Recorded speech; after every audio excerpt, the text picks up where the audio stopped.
Welcome to Dirt, the Straight Talking Construction podcast with me, Mike Wharton. And me, Angela Mansell. Today we're talking about the shit show that is the current UK government, and then also value and cost and whatever that means in our industry today.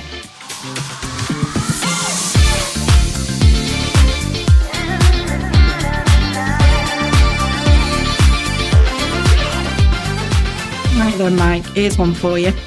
The UK government do not understand construction. Ooh. Discuss. Oof. Right, okay. Well, yes, I agree. They don't. And that's, I think, the reason why the government's always reticent to get involved. They've repeatedly said over the years, if you don't sort your house out, construction will legislate. And ultimately, that's what's led to Building Safety Act, right? Because industry didn't sort itself out post-Grenfell in the way that it ultimately should have done. But if we go back to 1994, Sir Michael Latham wrote his very well-known report about what construction needs to do to change and to modernise. And yet here we are, 30-odd years later, and other reports and studies, in inverted commas, and workshops, my least favourite word, are still happening about what to do in construction. The biggest issue with government is that if we look at particularly housing, we've had, 22 housing ministers in 19 years. So the person in that post just can't get to grips with it and can't even achieve anything in that period because they're not in post enough. It's almost as if, the Prime Minister of the time thinks, well, I'll just stick that person there and they can tread water for 6 months and then go somewhere else. So hence, nothing ever changes with housing. And despite Labour's claims about we'll build 1.5 million houses in the next 5 years, we already know that's failed. It's just not practical. It can't happen. So the context of the question about government doesn't understand construction is the reason why they won't legislate against retention. They won't legislate in terms of labour force. They won't legislate in terms of payment, and they won't legislate in terms of contracts and where contracts sit. Construction represents just shy of 8% of GDP in this country. And to me, it's the engine that took us out of COVID. It is, we carried on when the Prime Minister's very famous speech about stop doing what you're doing, stay at home unless you can't.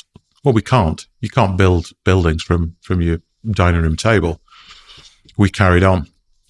And we in common with Mansell Building Solutions, many other firms in the industry, were the engine that brought us out of COVID.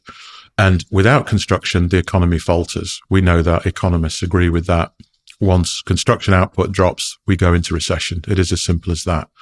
And yet, government will still not support us, really. They'll put out big infrastructure projects, whoop-de-doo. HS2, well, enough has been talked about HS2. We're not here to go into that. But that is a prime example of how government doesn't understand construction. They don't understand the labour force, the delivery, the materials prices, and crucially and critically, the risk. That's the biggest issue. And I think that's where the reticence sits of government involvement in construction. We need a construction czar, I would suggest, to advocate for the industry, to represent the industry in government as well. Because whilst we're spending tens and tens of millions, in fact, billions, on improving lots of government buildings and particularly our defence estate, then there isn't budget for ecology reports. So everything gets mired down and delay because there isn't a BAT report. It's as ridiculous as that.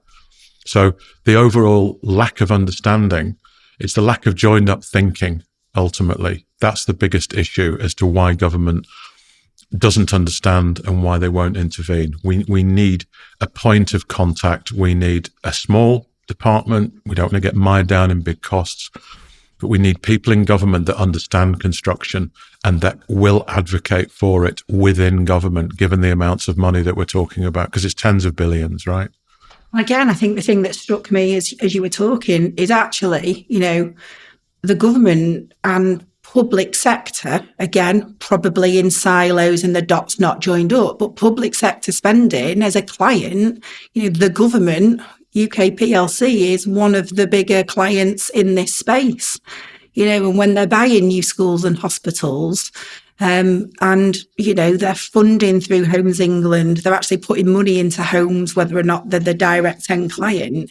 This lack of understanding and how to join the dots up it's frightening, isn't it, if you think about it? Yeah, it's everything from, direct example. We were awarded a big school recently. We go for a pre-start meeting at the school and the head teacher has no idea what we're there to do. And the head teacher then says, well, you do know you can't work in school hours, so it's evenings and weekends. No. We'll be here at 8:00 on a Monday morning and we'll be here till 4 or 5 every day and not weekends. Well, no one's told me. So that's a clear example of a complete lack of comms in terms of that's a local government issue, but ultimately it comes from central. The left hand doesn't understand what the right hand's doing when it comes to construction. And contracts are being awarded by people who don't have a commercial understanding of construction. Hence, you get these dramatic and tragic overspends on these very large infrastructure projects where, government wants certainty. We all understand why. They want certainty of tax revenue. They want certainty of spend on construction. But construction isn't like that. If your job takes 6 weeks, you can have certainty of spend, right? If your job takes 10 years, your concrete price on year 1 is one price. Your concrete price at year 10 is dramatically different. So there has to be a level of pragmatism at government to accept and understand that and to cost it appropriately and correctly using the relevant people, financial analysts, economists, and crucially, the bloody people that build the damn thing, i.e. us, not just a management contractor who will then go out to market. Because it's not them that understands the risk. It's us. We're the ones in contact with materials manufacturers, the labour force, all the different elements that can change so dramatically. We know what those are. If people don't talk to us about them, they can't be factored into the price. If they're not factored into the price, we get the overspend. Very simple. Yeah. I think it's also the other piece when we talk about government, we have different colours, different political persuasions. You've got the whole kind of politics piece that can enter into this as well.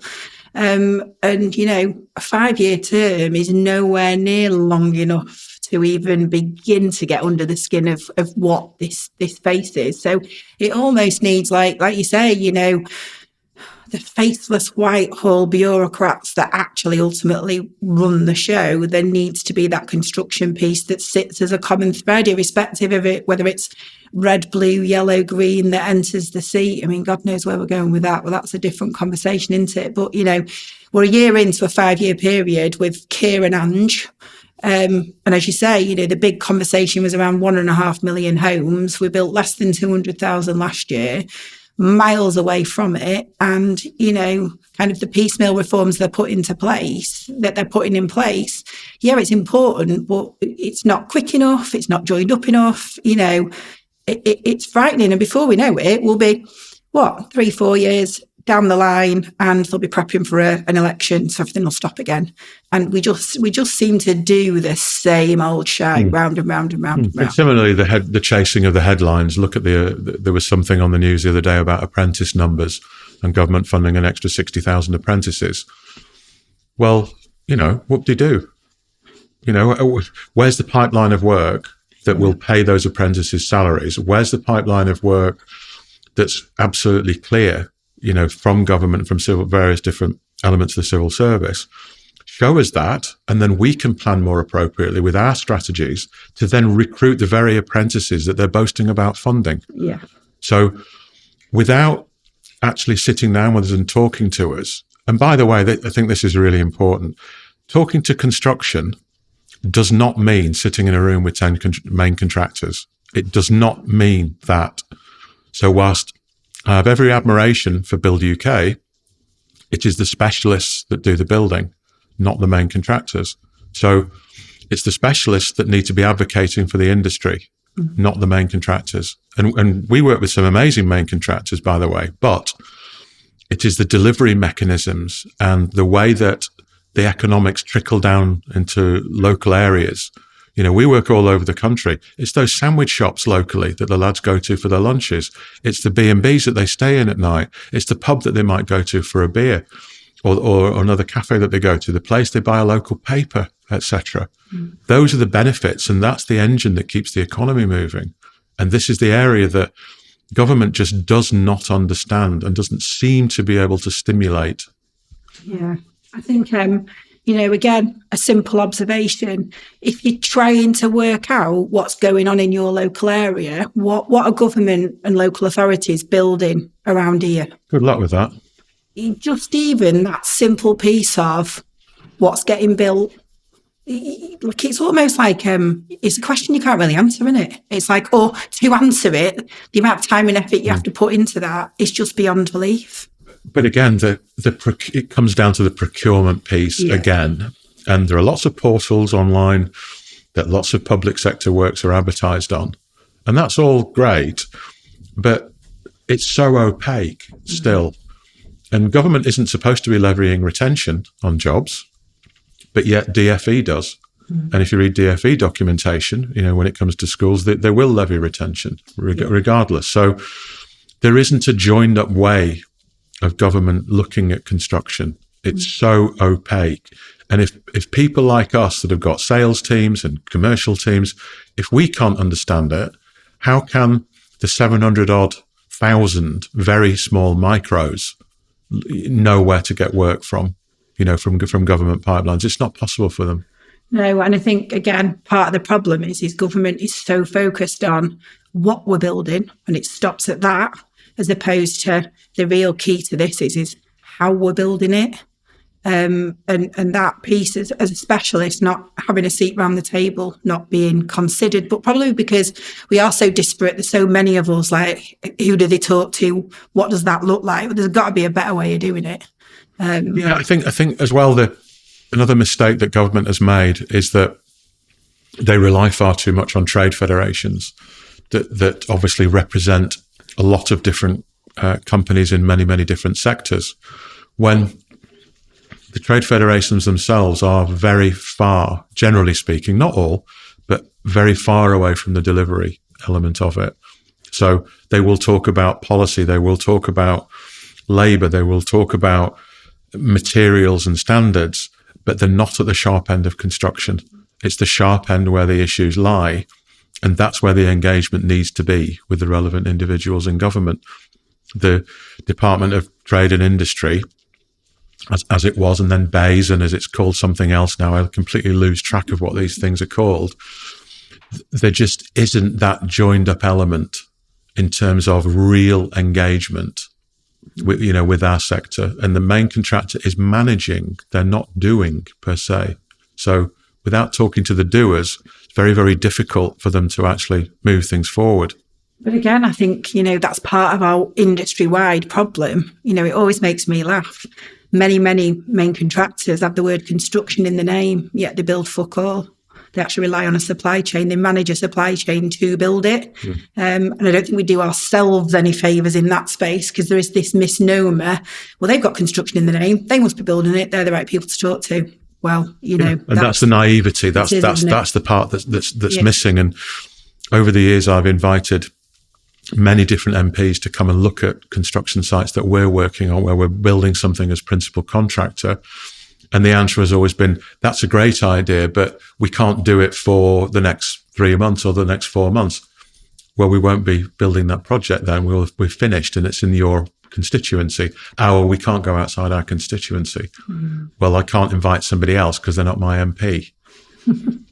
So there is this definite aversion, I believe, that government has, and particularly MPs have. There is a fear of getting involved directly, when actually there are so many jobs dependent on this industry, and so much goes into our GDP. Yeah. But again, I suppose thinking about it, it is so bloody complicated that there is almost this piece of, it's a hot potato, and where do we start with it? We'll leave it in the middle of the pile, never quite get to it.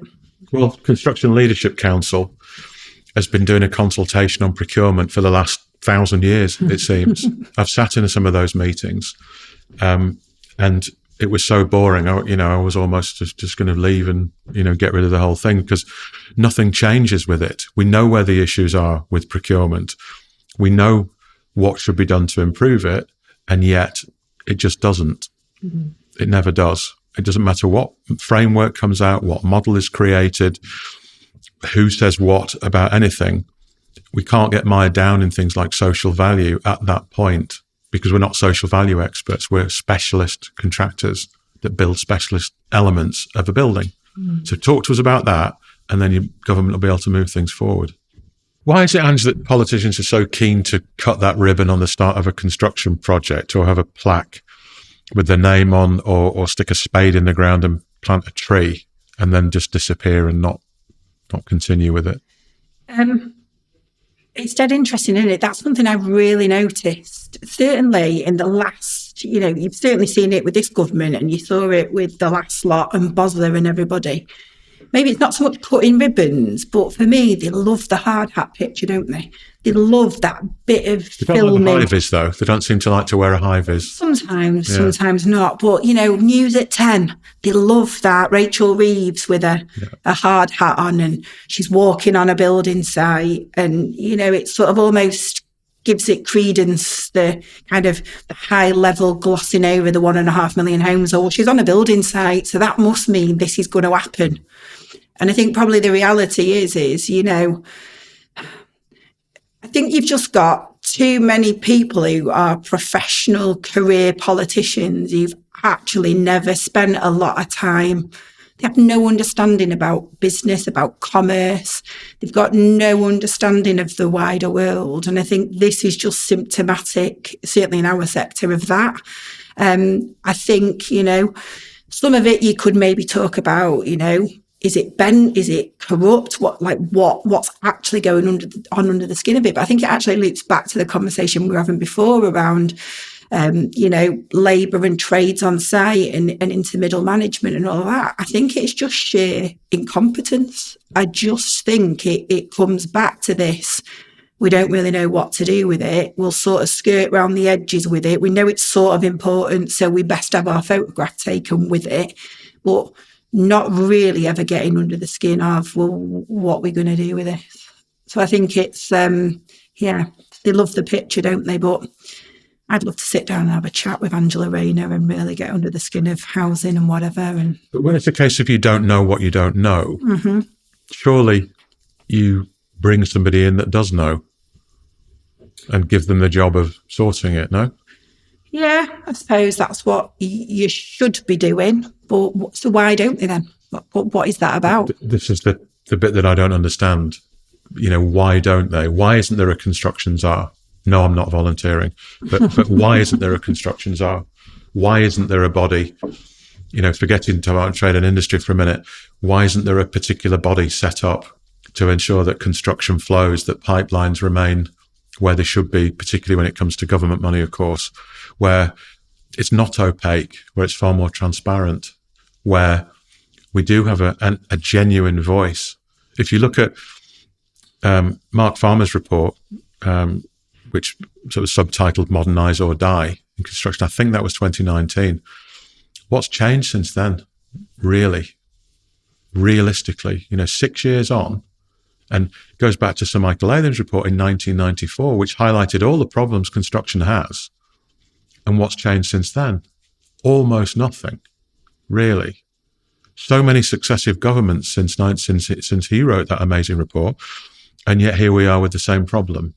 So, 20-odd housing ministers in 19 or 20 years, it physically can't change, can it? Unless there is a commitment made by successive governments, not just one single government, but one government does need to put something in place that's then continued and not changed its name and spend £500,000 on a brand new logo just because they can. I suppose, I think it's just occurred to me that realistically, if we're being dead honest, it's not sexy enough and it doesn't win votes. It's about an industry and people within businesses. Yeah, they've all got a vote, but it's not a vote winner like health will ever be or education will ever be, because it doesn't connect with the person on the street.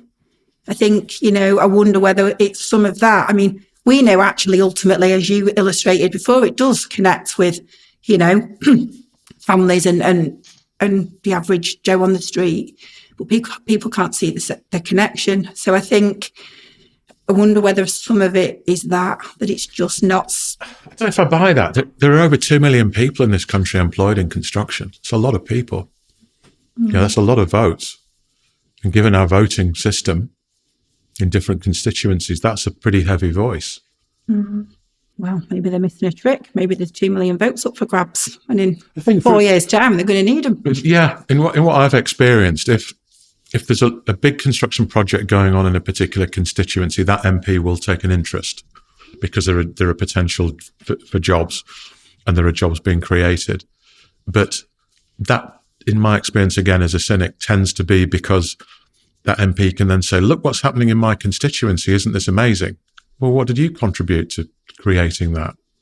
Are you the developer? Are you the specialist? No, it just happened to happen in your constituency. It's a pure coincidence. So, but when it comes to allocation of money, we know that the schools are in a terrible state. We know that. We know that there's issues with reinforced aerated concrete. We've been involved in lots of jobs remediating that particular issue. But again, it is not joined up.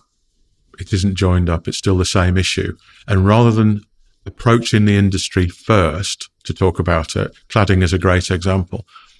Government came up with a remediation fund and then said they were going to chase developers and main contractors for historic mistakes. But yet, why didn't they come to specialists first and say, give us a view on this. Give us a view on what the real issues are here. Is it specification? Is it the materials themselves? Because without straying too far into Grenfell territory, let's face it, everything is combustible.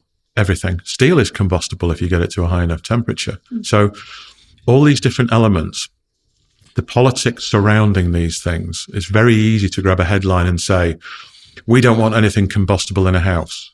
Well, that's not possible because everything is combustible in a house, no matter what it's made of.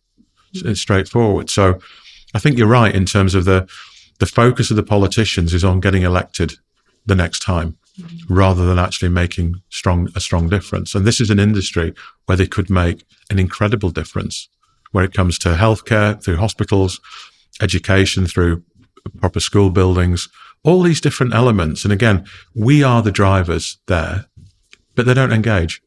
Yeah, I think actually it comes back to the point you made before, doesn't it, really? Is they're asking the wrong people. Like, to get some of the answers, they're just looking in the wrong place. Yeah, that's exactly right. Yeah. Right, Mike. So if I gave you the golden opportunity to be that politician that was responsible for construction, I know you said you didn't want it, but let's just imagine, what would be the one thing that you would do to make a difference? Engagement with the supply chain. Simple as that. Talk to the specialist contractors that actually deliver the work. Ask them what problems they're having. Ask them what support that they need, whether it's to do with labour, training, inflation protection, risk protection, contracts. Sit down in a room and thrash out procurement issues and just put some difficulties on the table and find out where the common ground is amongst the specialists.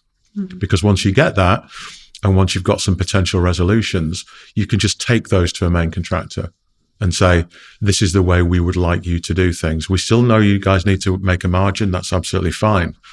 But the way to engage it in a safer, more deliverable, less risk manner is to take account all these things. And we want to work with you to make that happen. And it sounds a bit woolly and it sounds a bit fluffy, but there has to be a starting point. And it isn't on doing more studies and fucking workshops with coffee and shortbread. It's to actually sit down with us and talk to us about the problems that we have in delivery. Yeah, I think one of the things that strikes me in this conversation, and it's just from my experience of what's happening in Greater Manchester, we're being held up as a bit of a flagship and a test sort of base for devolution and the devolution model about where money sits and then how money's spent. And I think we've got a layering effect in Manchester that is beginning to prove that if you put the money and the decision making within the regions, then I think you stand a lot more chance of actually making some of this happen. So then picking up on your point, it then makes it easier to talk to the people, or it should make it easier to talk to the people. So I'd sort of come at it a bit more from the regionalisation point of view. I mean, I'm a northerner, so I am going to say that, because I still think we've got this huge kind of discrepancy between north and south, and our business premises, building in the north, keeping it local, staying local. And I think for a lot of people in the construction industry, that's really where they want to be. I know that there is a place for sort of national delivery, but for sort of our supply chain and down, I think there is a piece for, well, what does it look like where I live and work? So I think some of this also then we need to be looking towards the regionalisation of construction and what's going on in specific areas, and maybe narrow that down. I think that's a bit L.S. Lowry way of looking at it, factory gates and all the rest of it. Because being a cynic, once you devolve the spend to the regions, government can hold their hands up and say, well, we gave them £1 billion. So it's not our responsibility how they spend it. And if it's then misspent or mishandled, government can just say, well, you wanted devolution, you got it, and you cocked it up. Don't cock it up then. Yeah, exactly. Don't cock it up. But the don't cock it up comes from the conversations that are had with the people that are doing the delivery, right? Yeah, probably. And those individuals have to commit to that engagement, not just putting a job out on a portal and saying we only use local suppliers. Well, so what? But we're so fragmented that in reality, I'm just trying to think of the practicalities of who are you talking to across the country, and who are the specialists, and what does that look like, and how do you actually do that? I'm just sort of thinking, from a more regional point of view, you might get some initial answers. I think that's where I'm coming at it from. Yeah, the methodology of doing it, I don't think that's the issue. You could just take the top 20 by revenue and then regionalise them. I think there's a load of ways of doing that. For me, though, it's more that engagement with a very clear brief of change, because we keep seeing the same old issues. Procurement goes out from government projects, we price them, it's over budget, back to the drawing board. That's the classic thing. Yeah. So on a big project, we might have 2 estimators waste a week of their time. So that's a lot of money and a lot of time, a lot of investment, only to say we haven't got the budget. Well, stop pissing us about. Yeah. Come to us first and say, just give us a square metre rate on this, roughly. Yeah, fine, there you go. Takes 10 minutes. Job done. We can't afford that till next year. We'll come back to you. Fine, happy days. Let's stay talking about it. But unless there's that level of engagement and understanding that the way to build things is not to fill a room full of main contractors or management contractors, it's to get the specialists in the room to say, is this achievable? Can you demonstrate the right level of competence? Is it going to be built in the right way to the relevant British standards? Is it going to meet building control? How are you going to make sure it meets building control? All these different things. Without that, it just doesn't go anywhere, because the same problems just bubble under the surface regardless, because there isn't that direct engagement with them. I suppose I'm thinking about some of like the other stuff that is beginning to happen at the moment. And I think, I'm thinking about planning reform. I mean, ultimately, I don't want to kind of go off on a tangent, but ultimately there's this notion that planning sits with government, planning sits with local authorities, and local authorities, your local council, are the people that decide on the planning, and it becomes very regionalised, it becomes very localised. They've got resource issues. There aren't enough planners, so that's just one bit. But you've got this whole joining the dots piece, because there's no point reforming planning if you're not then going to work out how to get it through. And if you then haven't got the funding piece to make sure that some of the publicly backed stuff has got the money to pay for it, and then if you haven't got the overarching plan of a sequence of delivery. So they're talking about 1.5 million homes, but then you've got big, massive education. There is investment in education supposed to come in.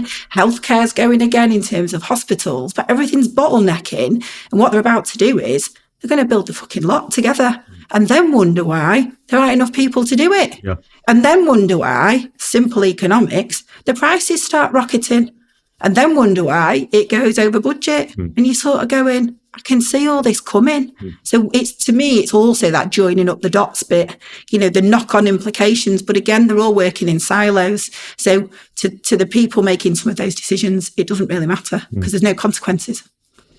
Yeah, that's a good point. We've got 4 projects that are mired down in planning, 4 projects that we won at the back end of last year, in some cases, beginning of this year. And they're still mired down in planning. Now, when they get the planning, because of the time lag, the client will be forced essentially to retender. And at that point, someone is likely to come in and do something at cost or under cost and will lose it. So the knock-on effects of things like that, shouldn't be underestimated. And it's hidden, really. We all know there are planning issues, but the direct result of that is really wide-reaching. Yeah. And there's nothing as a specialist contractor we can do about that at all. And I'm getting a little tired of the current government saying, well, it's the fault of the previous lot. They could say that for the first couple of months. Yeah, that's fine. But here we are over a year down the line. And it's a case of get on with it. Start to effect change. Stop chasing a headline. Stop leaking information to the media and then react on the back of whether it's well received or not. Yeah. Actually do something, particularly in the construction arena. Grow a pair. Yeah, essentially. Yeah, grow a pair. Absolutely. Make some decisions, live or die by them. Yeah, and some of them won't be popular, but that's part of being in government, right? You're not going to please all the people all the time. That's what we have to do every day. Yeah, it is. And some of those decisions we make are not popular. No, but we've got to make them. Sometimes you get them wrong, but you make the decision and you crack on, don't you? Yeah, and that's where I think things are lacking. It's the apathy. You can't say we want 1.5 million houses because people like us sit here and scratch our heads and think, well, you've not asked us how you're going to deliver that, and it's not possible to deliver it. So you've failed already. On day one, you've failed.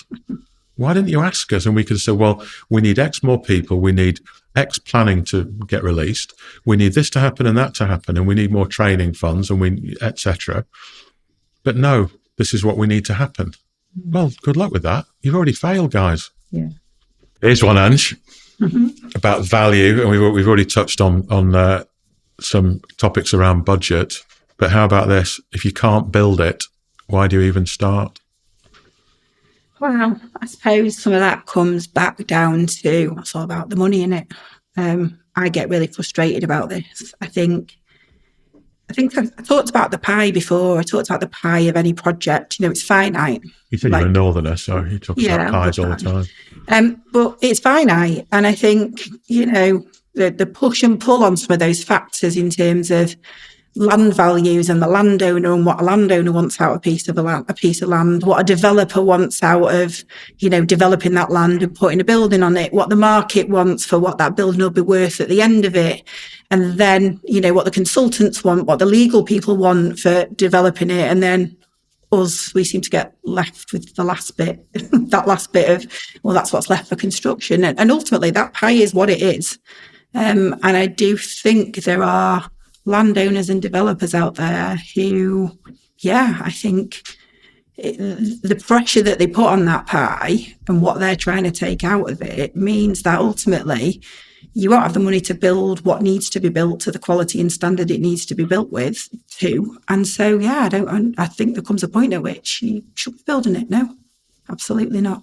Isn't this about engagement again, though? Because if a client goes to an architect and says, I need a new office building that will house 1,000 people, and I need it to be super cool, and it's got to have curved glass, and it's got to have this incredible tech in it. And the architect thinks, wow, this is amazing, designs a beautiful building.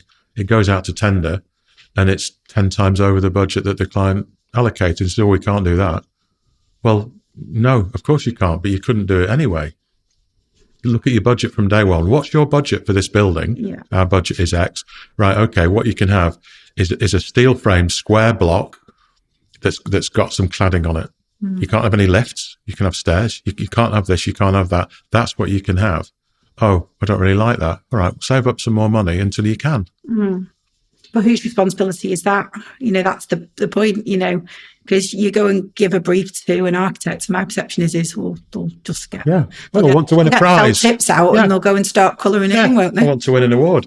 So it'll be amazing. I suppose one of the things I was alluding to is also, for me, I suppose I'm talking more in the spec build world. I've come out of a kind of a resi world in particular, not just housing.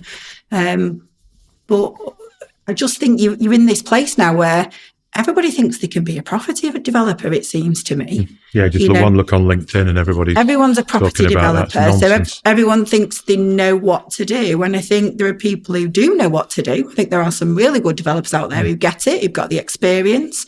But I think there's a lot of people muddying the waters that then, it's the nature of kind of free trade and the world we live in. But it does worry me because, you've got people who don't really know what they're doing, who will pay over the odds for a site, who then want to make more profit out of that site, and then it gets squeezed at the end and they haven't got the budget to build it. And I think there is a piece there as well around, sort of everybody's a property developer and they think that, there's a quick book in it. But how many times have you had the scenario where you've been sent a big piece of work to price, you've given it the attention and the diligence it needs, you've submitted your price, let's say it's £1 million, the client's come back and said, we need you to do this for £500,000, and the answer is, well, that's not possible. Yeah, it is not possible. Well, we need you to do it, otherwise you can't have the job. It's not about can't have the job. It's about it's not possible to do it. We all price things on industry margins. Yeah. Well, where have you got your £500,000 from in the first place? Where's your £500,000 come from? Oh, well, that's the only thing we've got left. Yeah. Yeah. That's that becomes the issue, and I think that goes into there's a conversation that I keep seeing on social media about should we charge for tenders, given this issue, given how much we all spend on pricing work. There is a movement towards people pricing for tenders. Where do you stand on that? Yeah, I think, you potentially should be charging for tenders. But I think some of this comes back to earlier down the line and in the conversation around, again, it's like hen's teeth, but trying to get the information up front about, well, what is your budget? Because before you even put pen to paper, if you know that the budget's £500,000, with experience and with our expertise, you can very easily look at something and go, no thanks, I'm not even going to price it. If then the client has got a reason for needing you to price it because they're in some procurement model that says they need 3 prices or they need 6 prices or whatever fucking stupid number it is on that day, if there is a reason for them needing it, well, we can provide that service. But at that point, I'm going, we're never going to win it. I know I'm over. Yeah, if you're trying to demonstrate back down the line that, yeah, I can do that for you, but there's a cost because it's time. So, yeah, I think there does come a point at which if you're being used as a pricing monkey, flip it back. If the whole industry did that, things would change pretty rapidly, do you think? Yeah, I think so. But I also think it is about finding your tribe, finding your niche. I think it is, trying to not become that pricing monkey. Instead of scattergunning it, you want to develop relationships with people. You want repeat business off people. And you want a wide enough circle where you're not having those conversations. Listen, if it was an existing client who was bidding for something and did need 3 prices, but we'd done a load of work with them, am I going to charge them for a tender? No, probably not. Yeah. But if it's someone just rocking up with something kind of new and you sort of, you look at the list of people that you say on with and you think to yourself, they're not comparing apples with apples, it's apples and bananas here. And if they keep pushing for a price, well, yeah, you can have, can have my apple price and let the bananas win it, but there's a cost for that. Maybe it should be a greengrocer. I know. I love the apples and bananas analogy because the world's full of bananas. The thing with that, though, is we get this regularly. We'll get a new inquiry from a new potential client. Let's say, I don't want to pick on main contractors, but it generally is a smaller main contractor. And one of the first things that our team does is they'll pick the phone up and essentially ask them what makes us special. Why have you come to us out of the blue like this? We've never dealt with you before. You didn't ring us. You've sent a big inquiry to us. What makes us so special? Oh, well, we're widening our supply chain. That's the favourite. So you've fallen out with your current supply chain is what that means. Or you've not paid for the two firms that you use most often and they won't work for you. Or we're moving up the tree and we're trying to win bigger work and we can't win bigger work with the train we've got because it can't That's do a more positive way of looking at it. I'm just cynical with these things. I know, well, I'm glass half full, believe it or not. I'm ever the optimist. But I think there's also that bit in that, isn't there? Yeah, well, but if it's that bit, pick the phone up and talk to us. Yeah. These are our aspirations. Yeah. We see that you're already in this space. We'd love to come and have a brew with you and talk to you. Heaven forbid. Can you ever imagine? Yeah, heaven main forbid. Contractor. Heaven forbid someone actually says, that. we'd love to come and talk to you about what you do. You're good. Yeah. Yeah, we've seen your website. We've seen these case studies, seen these amazing testimonials. We've seen you've re-roofed buildings that explosives are manufactured in without any interruption to trade. Yeah, it doesn't happen, does it? They just say, price this. And so hence we have to take the cynical approach. And unfortunately, we're usually right with that. Yeah. Or we will price it, think, we'll have a crack at this. Oh, by the way, have you guys won it yet? No, we're tendering for it. Okay, is it a client that you work with significantly? No, we've never worked with them before. Forget it. Yeah. You're not going to win it, and therefore we're not going to win it, and therefore we're not going to spend the time. Well, I'm smiling actually because towards the end we got that call from ISG. Ooh, there's a subject. Indeed. But as soon as you... I wonder why you got that call from ISG. Well, I can't think precisely why. for those Amazing. reasons, absolutely. But Someone made a really funny comment on social media at the time of the ISG debacle, where there were lots of people saying, well, if you can't get trade credit insurance on a firm, you just don't work for them, or you put forward a plan that works for you to de-risk it. And someone made a comment that said, well, trade credit insurance is a waste of time. I've been trying to get it on ISG for 2 years and they won't give it.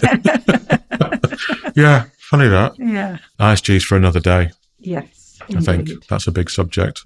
The main contractor insolvency, I think, should be its own episode, actually. Can we make it interesting? Yeah, absolutely. Make it interesting. Yeah, definitely. But it's the things that we need to collectively do before that happens that makes it interesting, i.e. don't fucking work for them.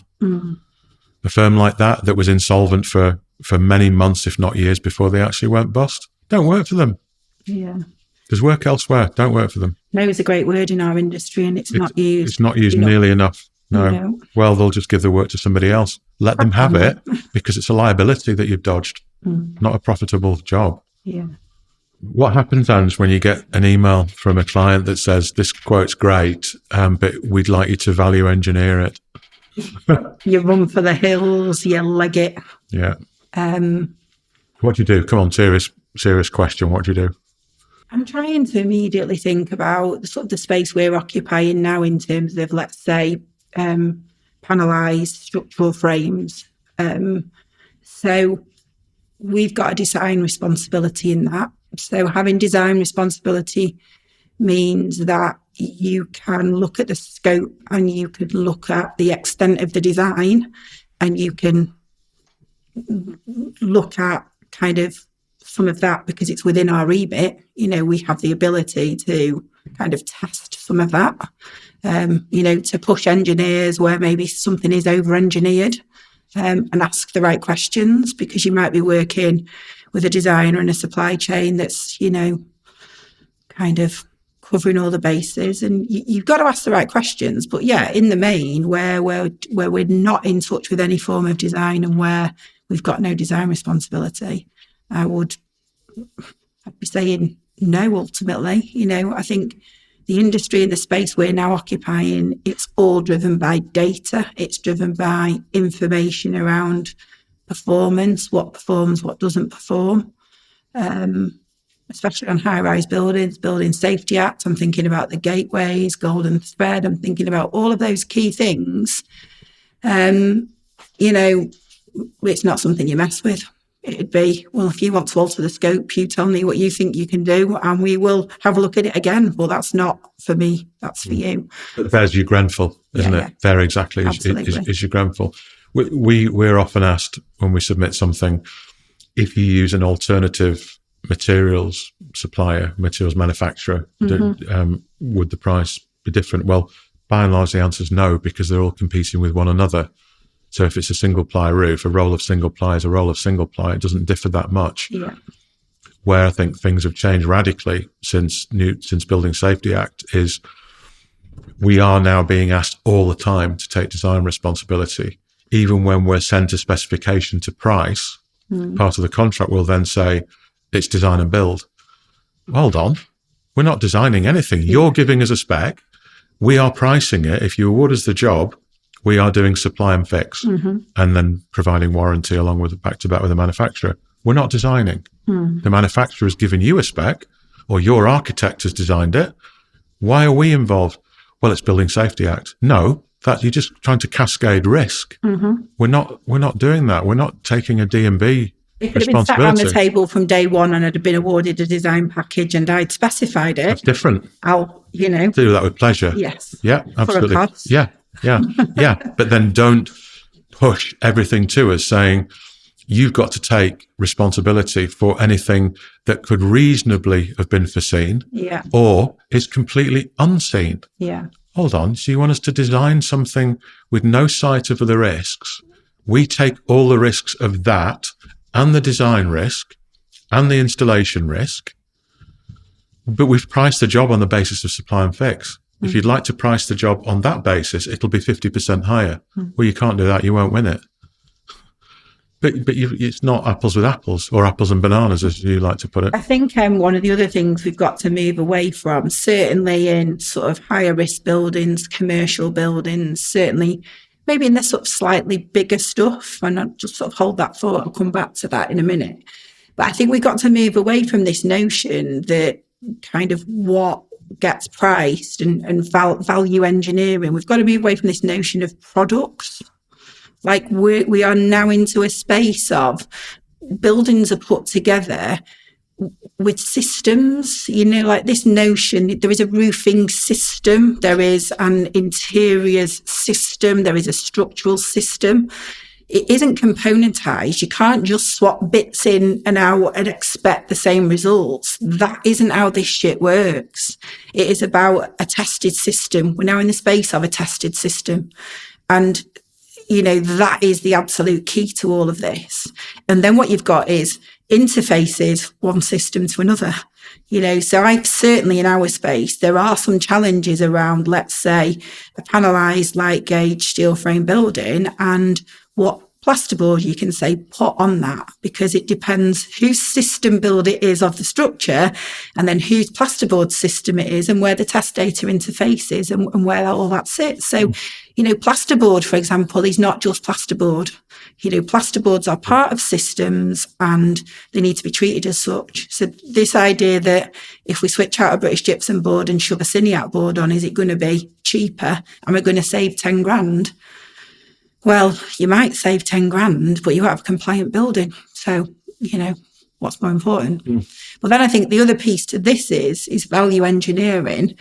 I suppose one of the questions I was going to kind of pose was where it is a more componentized build, where you are, say, doing office fit out, store fit out, where there are, is there an argument? So I'm not saying there is or there isn't, but I'm just kind of putting it out there. Is there an argument to say that in some of that, where there aren't kind of fire and acoustic, where there isn't those requirements to adhere to, I think there is some space for kind of some of that to potentially sit. But in effect, you're asking a contractor to get involved in design. Correct. And I think sort of for people out there, just kind of making people aware some of the risks they're taking by messing around with stuff that could come back and bite you on the arse massively. So. That's the cascading of risk, though, isn't it? We had it recently where a potential client said, "Okay, you've priced a system. We've put forward a spec. You've priced that system, but we know that if you exchange that for that product, and if you change that for that product, it'll be 10% cheaper. So do that." No, because the supplier of the spec is warranting the system, as you alluded to earlier on. They will not accept another manufacturer's piece of kit in between that sandwich, because why would they? They're taking responsibility. But we need you to do that. Well, we're not. We can't. So that all then flows towards things like insurance policies and cost of renewals of insurance, and then the capacity in the PI market, where the underwriters sit in terms of what they're willing to risk. Because if we say, right, we work on high-rise buildings, whoop, whoop, there's a big siren going off at all the underwriters saying, we've got a roofing and cladding contractor here who wants to work on high-rise buildings. Oh my God, Grenfell, triple the premium. Yeah. And that's possibly a little unfair to underwriters. But when you use terms like cladding, because of the lack of understanding in that space, that's the result. Yeah. And we don't actually work on high-rise buildings, so we don't suffer from that, but we do cladding. So we would far rather say to a client, we'll do the full envelope, because then we're responsible for the roof and the walls and all the interfaces. And we know that with the relationships that we have with the manufacturers and the suppliers, we can deliver you an amazing single point warranty. But if you say, would you do the roof but not the walls? And we did an extra warranty for that, but not that, we're not doing that. Why would we take that risk? No, I'm smiling to myself because as kind of Grenfell kind of unfolded and, that initial insurance market, as you went into renewal the first time after Grenfell, I remember asking our insurers if they could define cladding, and actually none of the insurers could or were prepared to define what they meant by cladding. But, it's nuanced, isn't it, shall we say? Yeah. But there's the classic thing, isn't it? The tragedy of Grenfell showed that when you give non-designers and non-specifiers the option to specify and design where things can go wrong. Absolutely. And to me, the issue there wasn't lack of regulation. It was lack of competency. And this, I don't like the term value engineering. Let's call it for what it is. It's, I want it cheaper. That's the answer. Yeah. Can you VE it? Every time I see that term VE, I just wince. We want it cheaper is the answer. How do we make this cheaper? How do we make it cheaper? Well, you can't. Yeah. Make it one floor less. Yeah. Make it 3,000 meters smaller. That's how you can value engineer it. Yeah. No, forget it. Not doing it. In terms of cost and value, then, Ange, what's the single worst decision that a client has made where they've wanted to save costs, where it's ultimately gone wrong?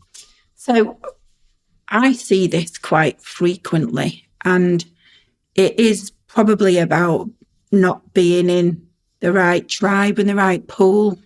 So I'm seeing newer main contractors entering a sector and entering a space. So they're the new boys on the block, they're the new client. And one of the only ways they can get into that sector is by being cheap. So what they then have to do is find a supply chain that's cheap. Well, they have to use an existing kind of supply chain as well to double check how cheap is. So what we will see frequently, because probably our qualification process could be better, but we will see frequently where we are told we are 20, 30% more expensive than somebody else. So when you look at, say, £1.5 million job for the insides and a couple of million for a frame, you're looking at it going, there isn't 25, 30% in that job for it to be that cheap. So what that means to me is they're cutting corners on spec. They're using something that is bastardized, that doesn't comply, that isn't tested. So that's the materials. They're using cheap, dodgy labour, because the other side of this is we have to be dead honest. There is a migrant labour pool out there that you are starting to see pop up on sites. And I think that's worrying. And then, you're also seeing that must then also be linked to levels of insurance, levels of, like the whole kind of cost base and overhead. So it's not kind of one single thing, but for 300 grand, 400 grand, like it just can't be. The other thing as well is somebody maybe has not measured something, like they've missed a load of stuff out. You'll see that a lot where there's a whole section of a drawing. There's a detail that's not been measured and missed. The upstands, they've missed all that, yeah. And the main contractor knows that. But what they seem to be prepared to do in a certain space is take the risk on that, because if they can save the 300 grand, 400 grand a year and get the job delivered, that almost becomes a pot that if they go bust and aren't around, well, I've got 300 or 400 grand, might only spend 200 of that getting the job finished. And there seems to be this kind of Russian roulette that certain sectors of the marketplace are playing. And it's with a whole list of variables that I've just kind of given a flavour of. And I think, it's just about that. That then comes back to compliance for me. It's that compliance piece. So, we see that regularly and frequently. The more experience you gain, the wiser you get to that. And almost you can end up knowing too much sometimes. We've been in business 35 years, the mistakes we've made, we've been that business that has missed out that upstand. We still got to build it, still got to pay for it. They'll still get you by the short and curlies the other way. Well, then you make sure you don't miss it out next time. But then you're almost penalised for the amount because your experience comes to bear and you then know how to build up a proper price for a job. And I think that's kind of, for me, how I'd answer that. That's the frustration we have when, I said earlier on, no one comes to work wanting to do a shit job. We want to do the best job we can possibly do for our clients because we want them as clients and we want to continue working with them. Where we see it is on a situation where someone will say, I want a PVC roof, a single ply roof, and we'll look at the job. And let's say it's surrounded by trees and high winds and all sorts of things and dust, and it's on some industrial estate. And we'll say, well, really, a PVC membrane is not actually the right solution for what you need. You've got an asset that you want to use for the next 25 years. It's at risk. It's a PVC membrane. Even a heavy duty one, is only 1.5 mils. It's quite a flimsy thing. You really need a felt membrane for this because you might want to put solar on it in a few months or years' time. No, we want PVC because it's cheaper. And we push again and say, look, it's not really the right thing. It's not the right thing. We want PVC. Fine. Okay. We've advised you. You can have a single ply membrane. And then it gets punctured a year down the line. And we get a call saying, your roof's leaking. So we go there and we find out that there's an M&E contractor been up there sticking brackets in, and someone's left a bracket, it's been stood on, and a corner of the bracket's gone straight to the PVC membrane, and water's pissing into the production lab or what have you. And because some water's coming from above, automatically the roofing contractor gets blamed because it must be the roof, right? And it was, but again, nothing to do with us. So it's very difficult at that point because it's our client. Of course, we'll go and look at the roof. We don't caveat it at the beginning and say, if we come this afternoon and it's not of our making, we're going to charge you £1,000 because it's under our warranty. We'll just go. But if that's 200 miles away, we're sending 2 lads, 200 miles. That's a day, or it's 2 days to get there and back, and an overnight, and food, fuel, drinks, etc., only to find out that it's not our thing. So the blowback is on us at that point. And then the client says, well, we want you to repair it. Well, fine, we can repair it, but that's a cost job. This is our cost. It's too expensive. We'll get a local contractor to do it. Well, if you do that, you'll invalidate your warranty. You can't hold us to ransom like that. And it's just, guys, we tried. We really, really tried here. And what we predicted has come true. And now you're trying to throw it back to us. And I'm not trying to sound like the hard done by contractor, but when you go to great lengths to give a client the best advice you can possibly give, and they ignore it to save a few pounds, that is absolutely their prerogative. But there has to be an acceptance somewhere that, okay, we chose this route. Yeah, we get it. Yeah. But that very, very rarely happens. And it never happens if it's a main contractor. It's always our fault, obviously.